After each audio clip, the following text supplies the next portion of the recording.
Sebelum lanjut nonton videonya, silakan tekan like, subscribe, dan lonceng notifikasinya. Selamat menonton.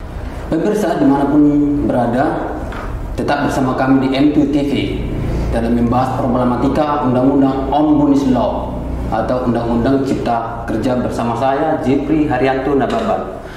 Semenjak diketuk palunya pengesahan Undang-Undang Omnibus Law atau Undang-Undang Cipta Kerja, terdapat dua partai politik menolak sama sekali dan satu partai politik menerima berdasarkan catatan-catatan. Nah, banyak persoalan pro kontra di kalangan masyarakat. Ada yang mengatakan bahwa keberadaan Undang-Undang Cipta Kerja tersebut justru menguntungkan pengusaha, dan di kalangan masyarakat lainnya menyatakan bahwa keberadaan Undang-Undang Cipta Kerja ini justru menguntungkan pekerja, dalam artian tidak ada dikurangi apa menjadi hak daripada pekerja. Kali ini kita mengundang narasumber kita bersama saya. Ada di sini Bung Rahman sebagai praktisi hukum. Selamat sore, Bang. Sore, Pak Jeffrey Nababan. Dan ada juga di sini abang saya Hamdi Hasibuan. Selamat sore, Bang. Selamat sore, Pak Jeffrey Nababan. Baik, saya bertanya dulu sama Bung Rahman dulu ya, Bang ya. Oke, Bang. Ini keberadaan Undang-Undang Cipta Kerja ini, Bang. Sebenarnya di sini dibuat Omnibus Law. Apa sih sebenarnya pengertian dari Omnibus Law ini? Terima kasih Pak Jeffrey Nababan. Selamat sore untuk sahabat M2 TV dimanapun Anda berada. Pertanyaan Bang Jeffrey bahwa sebenarnya apa sih ya Undang-Undang Omnibus Law atau Undang-Undang Cipta Lapangan Kerja. Perlu saya jelaskan sedikit bahwa sebetulnya Indonesia merupakan bangsa tertinggal. Kita tertinggal jauh sekali dari beberapa negara.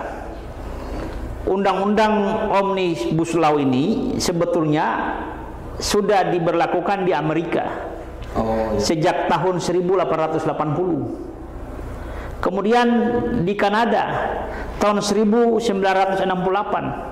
Undang-undang yang sama juga yang dinyatakan sebagai amandemen criminal law di Kanada. Artinya pemerintah Kanada mengamandemenkan beberapa undang-undang tentang kriminal, tentang kejahatan-kejahatan kemasyarakatan.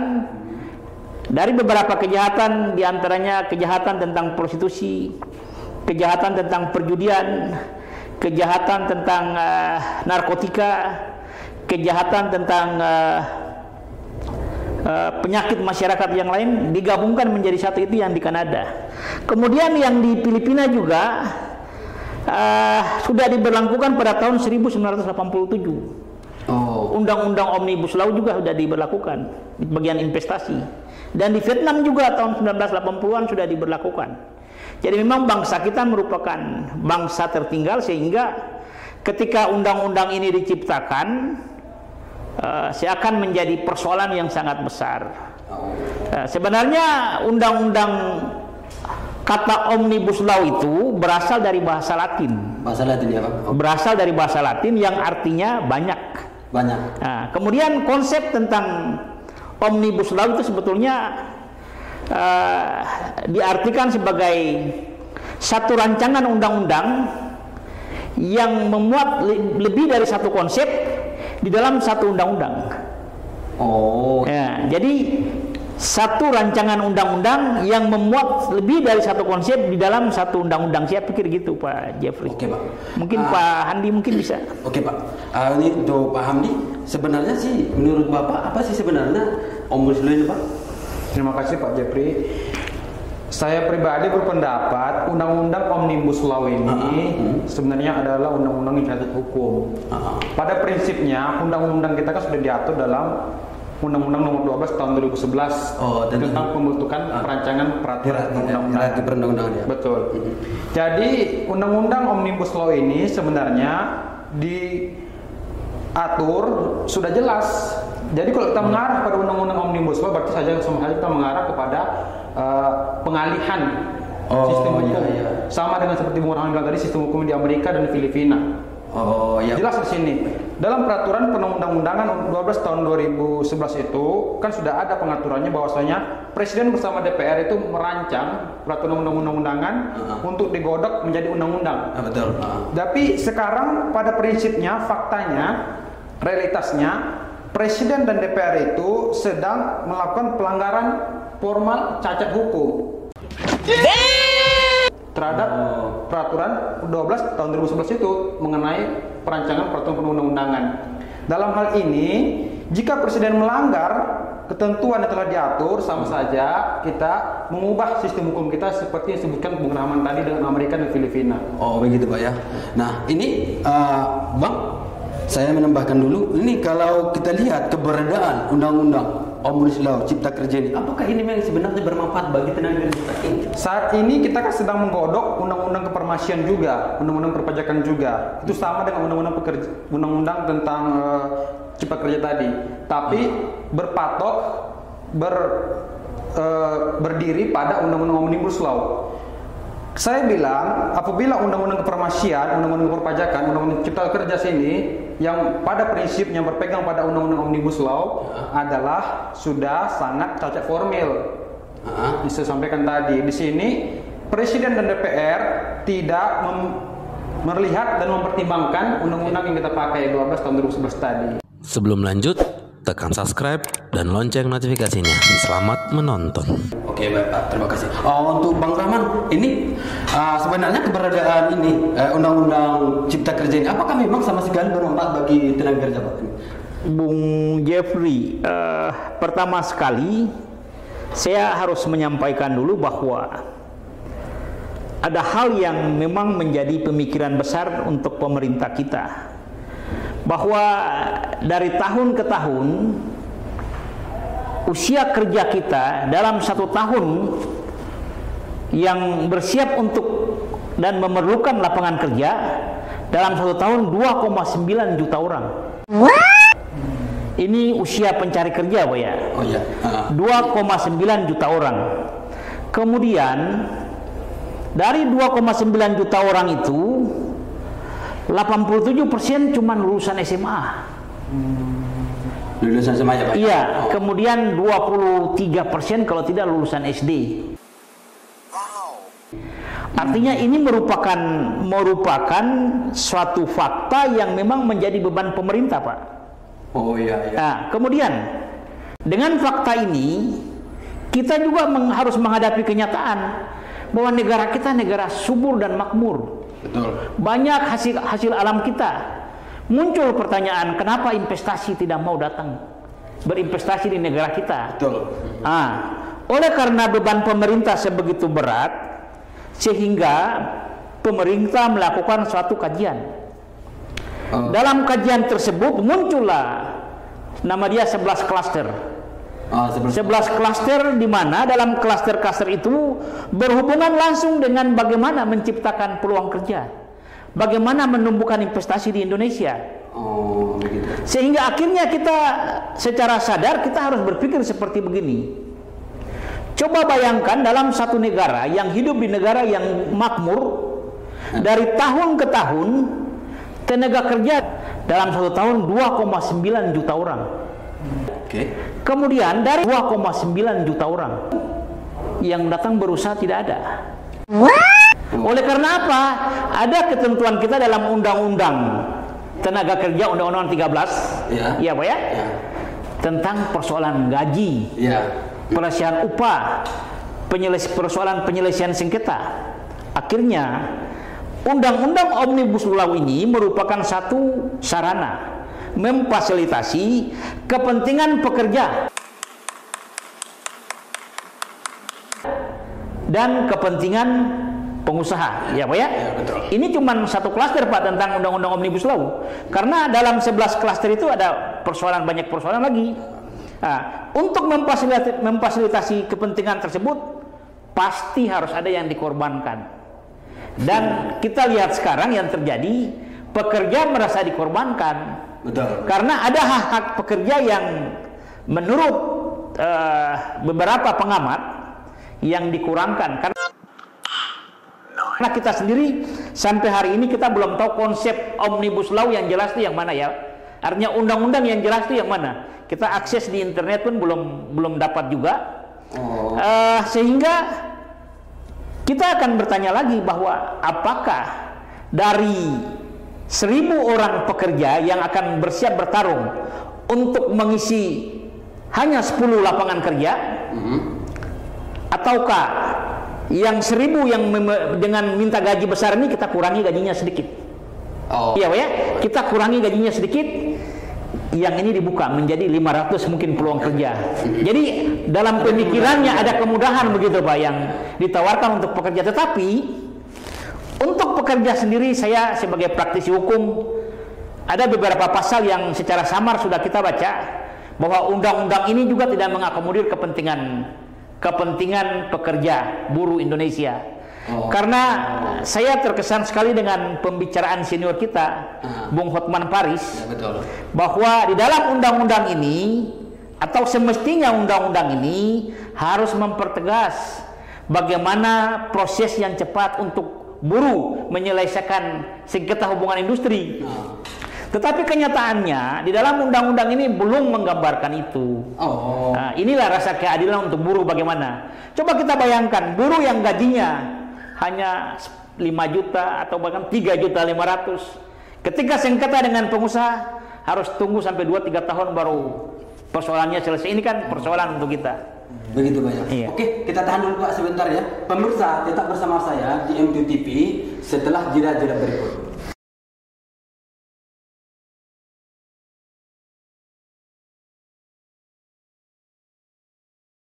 Sebelum lanjut nonton videonya, silahkan tekan like, subscribe, dan lonceng notifikasinya. Selamat menonton.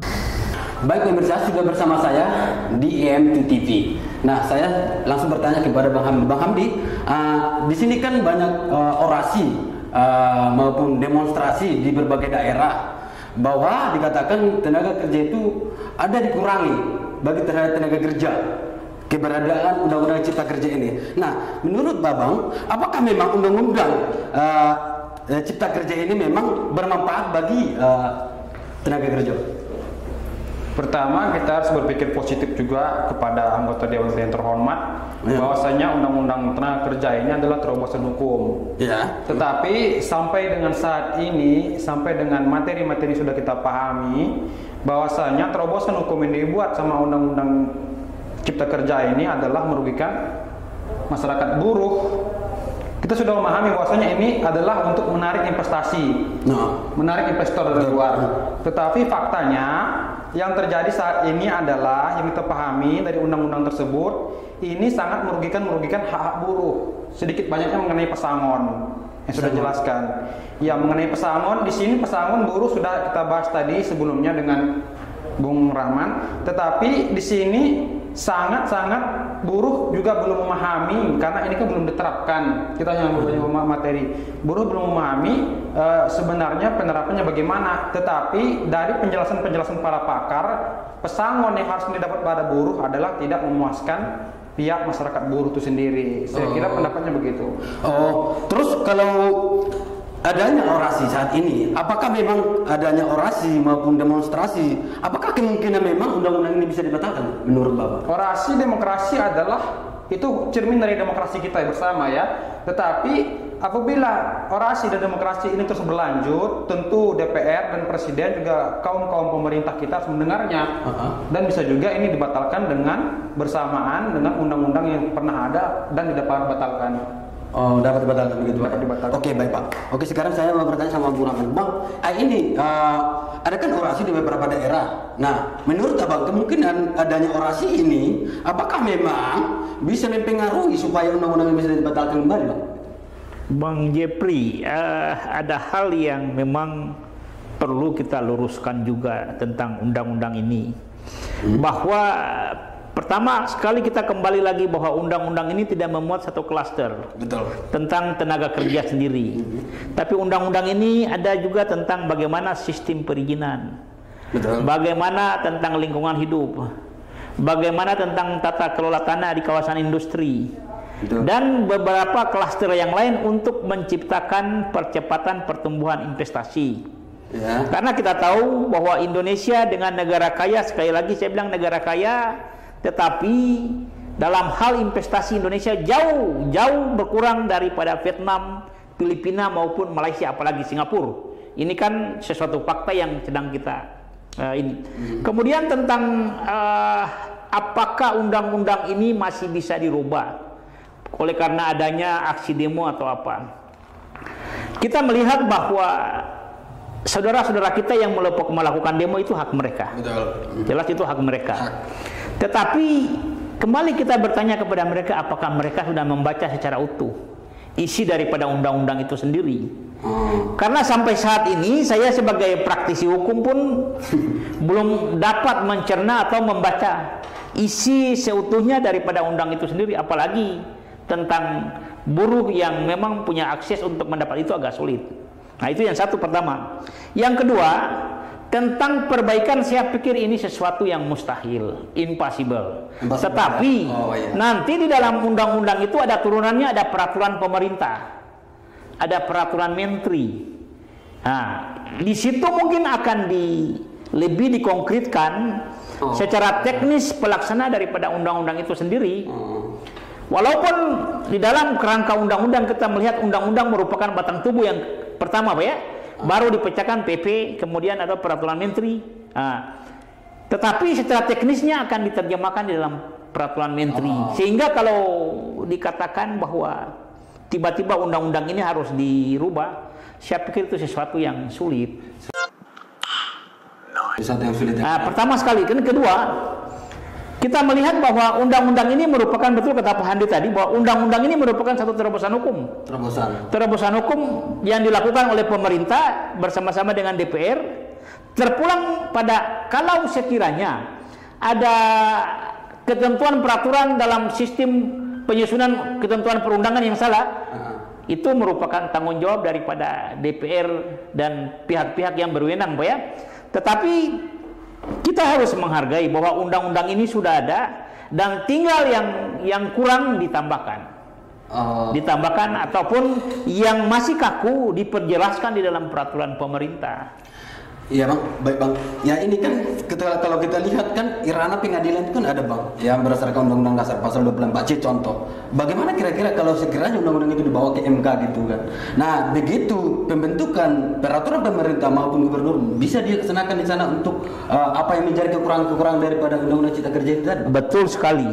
Itu satu-satunya fasilitas yang disediakan oleh negara kepada siapapun warga negara yang merasa dirugikan akibat munculnya satu ketentuan perundangan yang mana mungkin perundangan tersebut bertentangan dengan Undang-Undang Dasar Negara Republik Indonesia. Sebelum lanjut, tekan subscribe dan lonceng notifikasinya. Selamat menonton. Itu ya, saya tahu. Kemudian, tetapi kita harus ingat di dalam pengajuan uji materi di Mahkamah Agung atau Mahkamah Konstitusi ada yang namanya ujiannya pasal per pasal, Pak. Sehingga tidak membatalkan undang-undang yang sudah disahkan. Jadi pasal berapa yang kira-kira materialnya tidak sesuai dengan keinginan masyarakat atau tidak mengakomodir kepentingan masyarakat atau merugikan masyarakat, maka silakan diuji ke Mahkamah Konstitusi. Baik Pak. Ya. Oke, terima kasih Pak. Untuk Bang Handi, ini Pak supaya masyarakat tahu ya, bagaimana semestinya masyarakat menyikapi tentang keberadaan Undang-Undang Cipta Kerja ini? Masyarakat menyikapi Undang-Undang Cipta Kerja ini bukan hanya bermain dengan demo, tetapi masyarakat juga harus bertanya kepada praktisi hukum kita, kepada pakar-pakar hukum kita, kan banyak pakar hukum kita. Masyarakat harus terbuka sampai ke sana arahnya, mata berpikirnya harus sampai ke sana supaya tidak termakan hoax. Begitu Pak. Begitu Pak ya. Tapi yang faktanya sekarang masyarakat kan masih mudah sekali termakan hoax. Padahal kita punya praktisi hukum yang banyak. Seharusnya kaum buruh atau masyarakat kita ini terbuka pikirannya untuk bertanya pada kaum-kaum seperti Bung Rahman dan kaum-kaum praktisi hukum di daerah-daerahnya juga. Sekarang sudah langkah pertama masyarakat. Baik Pak, baik Pak. Untuk Bang, ini bagaimana kira-kira semestinya masyarakat menyikapi keberadaan Undang-Undang Cipta Kerja ini? Saya setuju sekali dengan apa yang dikemukakan oleh Pak Handi Hasibuan tadi, bahwa memang semestinya masyarakat ini tidak termakan dengan hoax. Itu nomor satu.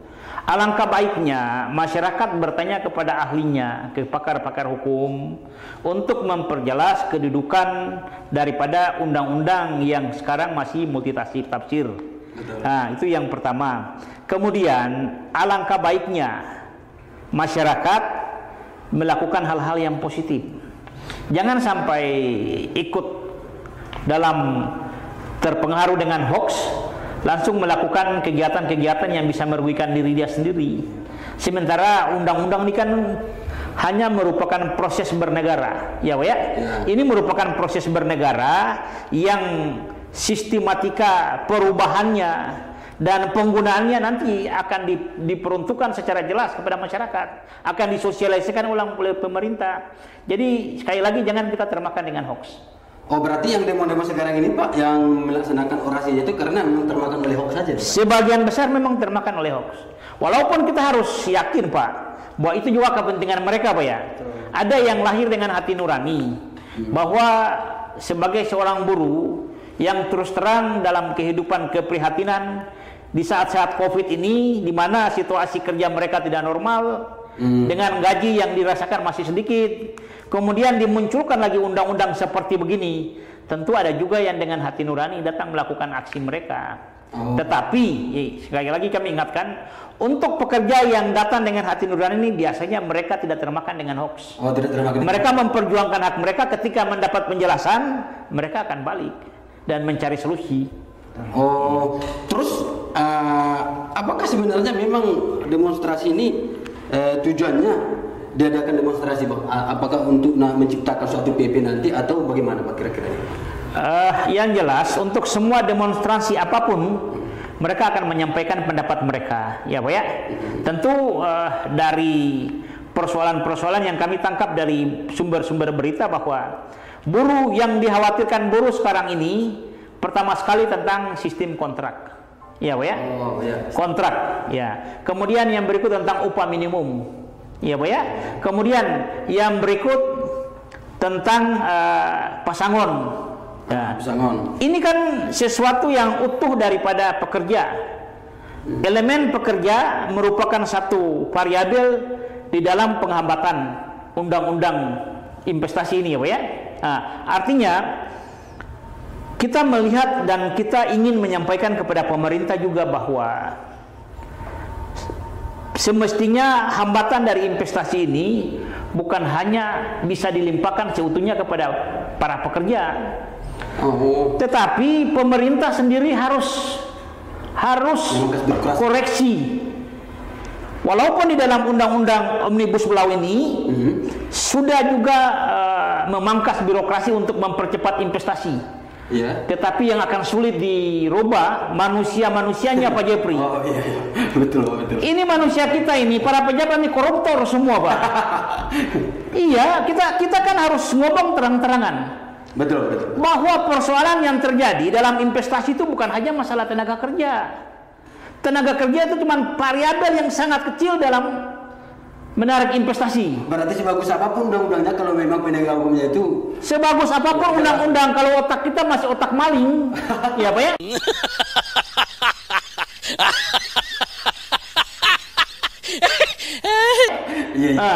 Otak rakus, ya. Tanyakan ke semua pejabat-pejabat kita yang di pusat itu, berapa banyak perusahaan mereka di daerah-daerah Pak?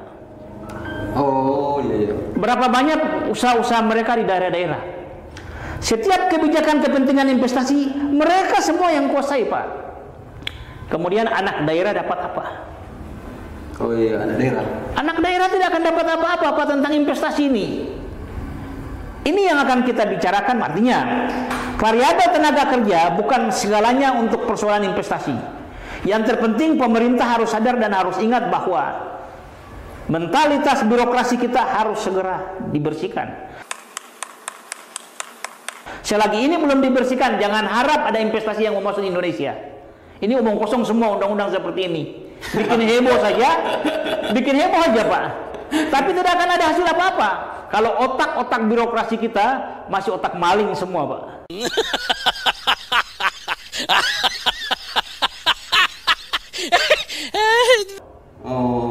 persoalan kita, Pak. Baik, ada.